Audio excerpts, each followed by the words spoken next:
कभी कभी कुछ बातें इंसान को अंदर से तोड़ देती हैं। ये कहानी मेरी है। उस दिन जब उसने मुझे कॉल करके बताया कि उसने मुझे एक लेटर दिया है, मैं पूरी तरह से टूट गया था।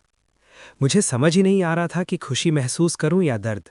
बस इतना याद है, उस कॉल के बाद मैं काफ़ी देर तक चुप बैठा रहा। अगला दिन मैं स्कूल नहीं गया। दिल में इतना बोझ था कि खुद को लोगों के सामने लाने की हिम्मत ही नहीं थी।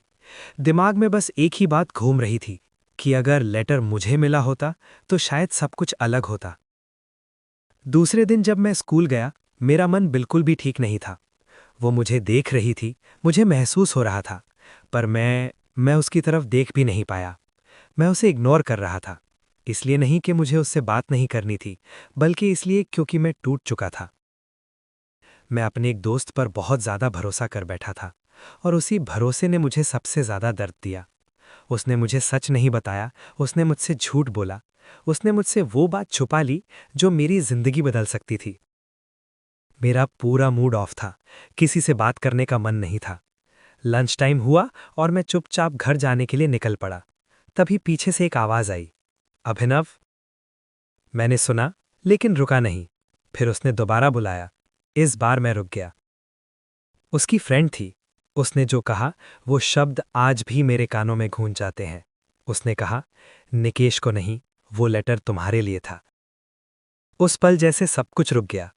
मुझे लगा जैसे किसी ने सीधा दिल पर हाथ रख दिया हो।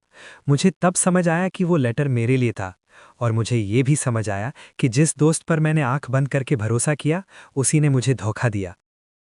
उसने मुझसे झूठ बोला, मुझसे छुपाया, और मैं खुद को ही गलत समझता रहा। उस दिन के बाद मैं ज़्यादा देर चुप नहीं रह पाया। मैंने अपने दिल की बात एक लेटर में लिखी, हर शब्द डरते डरते लिखा, दिल की हर बात कागज़ पर उतार दी। 4 अगस्त 2017 मैंने वो लेटर उसे दे दिया।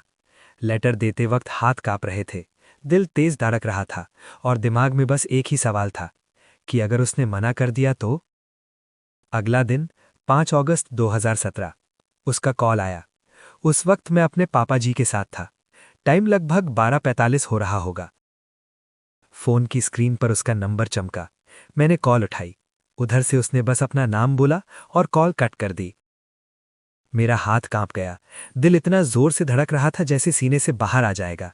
मैंने तुरंत वापस कॉल किया। इस बार उसने उठाया। मैं बस इतना ही बोल पाया, हेलो। उसने कहा, अभी भैया पास में है, बाद में बात करती हूं, और कॉल कट हो गई। शायद किसी और के लिए ये एक नॉर्मल कॉल होती, पर मेरे लिए ये मेरी जिंदगी का सबसे खुश दिन था। उस दिन मुझे लगा शायद शायद मेरी फीलिंग्स बेकार नहीं गई। उसके बाद धीरे धीरे बातें शुरू हो गई। पहले छोटी छोटी बातें, फिर लंबी कॉल्स, और कब पता ही नहीं चला बात एक आदत बन गई। ऐसी आदत कि अगर एक दिन भी मैं उसे नहीं देखता तो मैं बेचैन हो जाता था। दिल नहीं लगता था, कुछ भी अच्छा नहीं लगता था। लगभग 1 साल तक सब कुछ बहुत अच्छा चला। मैं खुश था, वो भी ठीक लग रही थी। पर धीरे धीरे चीजों ने रंग बदलना शुरू कर दिया। उसने मुझे हर्ट करना शुरू कर दिया। बात बात पर लड़ाई, छोटी बातों को बड़ा बनाना, कभी कभी किसी और से बात करने की धमकी देना। और मैं पागल जैसा हो गया था। मैं रोता था, बहुत रोता था, मनाता था, खुद को ही गलत मानता था, बस इसलिए क्योंकि मैं उसे खोना नहीं चाहता था। फिर हम पहली बार क्लासरूम में मिले। हम उस वक्त 8th क्लास में थे। वो क्लास की टॉपर थी और मैं एक बैक बेंचर।